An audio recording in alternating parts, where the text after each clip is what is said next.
This content is not intended to be a substitute for professional medical advice, diagnosis, or treatment. The opinions expressed in the podcast are not those of Hearts Unite the Globe, but of the hosts and guests, and are intended to spark discussion about issues pertaining to congenital heart disease or bereavement. Hello and welcome to Tasty Thursday, a special Heart to Heart with Anna podcast for Heart Month, February 2022. Each Thursday, we have author Amy M. Lee joining us to chat about recipes from her cookbook, Snow's Kitchen. And I also have my husband joining me as well. For those of you who don't know, Amy is the author of a trilogy of books revolving around her Vietnamese mother's journey to the United States after the fall of Saigon. The last book in the trilogy, Snow's Kitchen, is a novella and a cookbook, and all of our recipes are from this cookbook.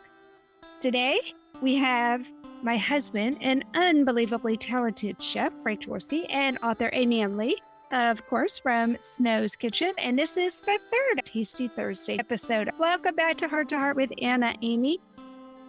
Hello, my friends. It's good to be back. I can't wait to talk about what you guys cooked this week. Oh, it'll be interesting. Welcome back, Frank. Oh, absolutely. Thank you for having me, and thank you for letting me cook with you. Of course.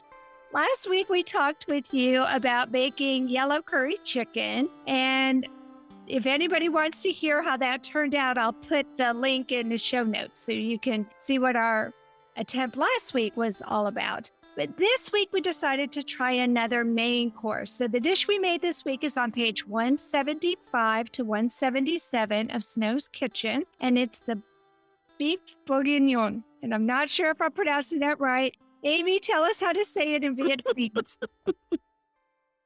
Well, okay. I have a problem pronouncing it too. And my mom used to say Boeuf Bourgignon. So bougie for bourgeois, and ngon means delicious or tasty in Vietnamese. But I just wing it and I say beef bourgignon. And then I just let it trail. I like your pronunciation best. I do too.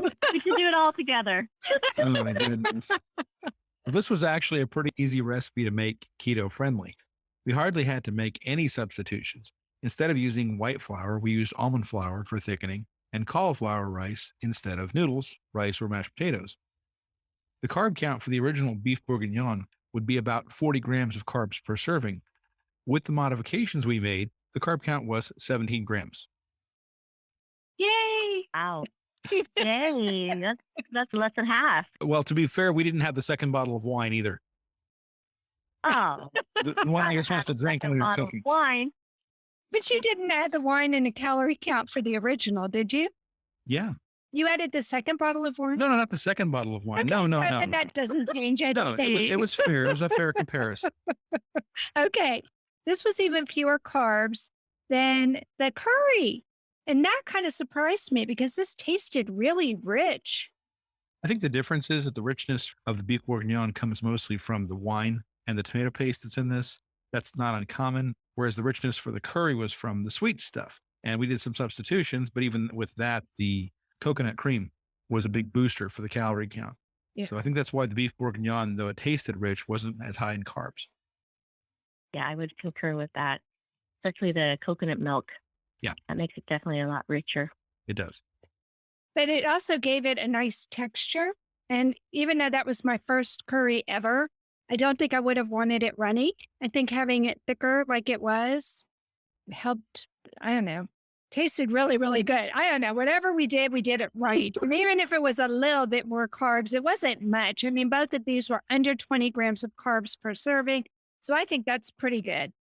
So what I loved about this recipe, there was so much that I loved. The aroma when cooking this dish was to die for. It takes a while to do, but it's totally worth the wait.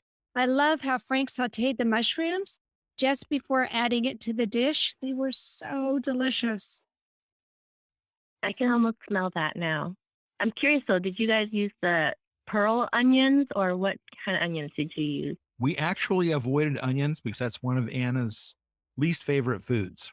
But we did use onion powder. We did for the flavor. So we did add some powder for the flavor, but I really have this thing about textures with onions and really strong oniony flavor. Just is not my thing. I know that's very much French food, but that's why I don't eat French food. And again, this dish, just like with the yellow curry chicken, we invited our friends to help us out. Alex helped us to cook, and we had his friends Philip and Linda come over, and we used the good china, and we served this with style. Of course, it always adds to use the good china and have a little bit of extra flash when you're serving a good dish. It just smelled so good. Wait a minute.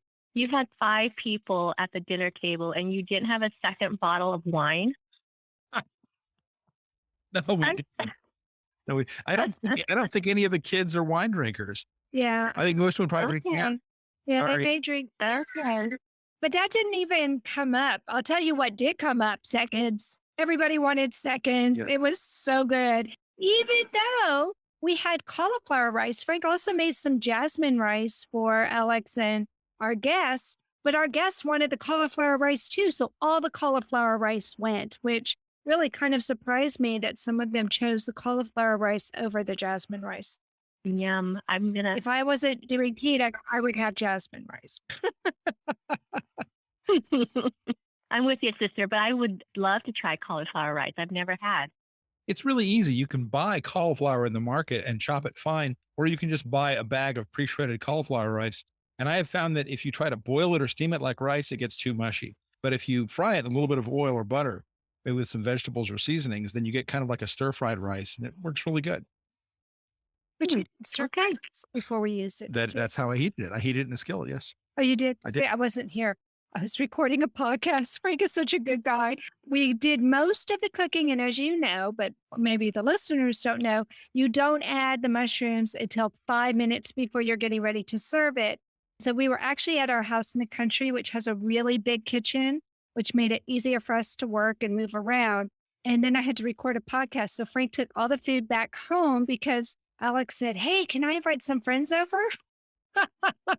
Which is not what we were intending to do, but how could we say no when he'd helped us make the dish? So they took off to get all the food ready and set the table, and I recorded a podcast. So I missed a few steps in the recipe. So we actually have been buying some packages of cauliflower rice from Sam's. They come in a little packet, which makes them super easy to prepare. Yep. But I didn't know that you put them in oil and fry them first. You can steam those packets, or you can take it out and pan fry it. Did you add that oil to the Of course. Okay. There's very little carbs. You're just so brilliant. Well, Amy, it was another winning recipe. Everyone enjoyed it so much that most people went back for seconds. And I think that speaks volumes. It does. So you didn't have any left over to freeze? No, not to freeze. Frank had enough for work the next I day. think I had enough for one lunch, and that was it. That was it. It all went. Oh, you're going to have to double your batch next time. That sounds great. You know, it does take a while to make it. Yes. That sounds great. Make it worth it. Yeah. Yeah. Our pot was big enough. We could have doubled it. But since this was the first time for us to make it, I had no idea how it was going to turn out. This is definitely something I would like to make again. Perfect cold weather dish. Yeah. It's so delicious, and it makes the whole house smell absolutely wonderful. Okay, I need to make that now. I know. Yes. Well, let's tell all of our listeners where they can buy your cookbook. Yeah, the best way to get it is probably through Amazon. You can search Snow's Kitchen, a novella and cookbook, or you can go to bookshop.org and support independent bookstores, or you can go to my Etsy shop and get an autographed copy there. Just search for Heart Community and you'll find it. Awesome. Well, thank you so much for coming on the program, Amy. Thanks for having me. I look forward to the next Tasty Thursday. I know it's going to be fun. Next week, we're going to talk to you about making lemon cheesecake. So that will be fun. Thank you, Frank, for coming on the program again. Always a pleasure. And also for doing most of the cooking. I do appreciate that too. That does conclude this special Heart Month Tasty Thursday episode of Heart to Heart with Anna. Join us for Fun Fact Friday tomorrow. And until then, my friends, remember, you are not alone.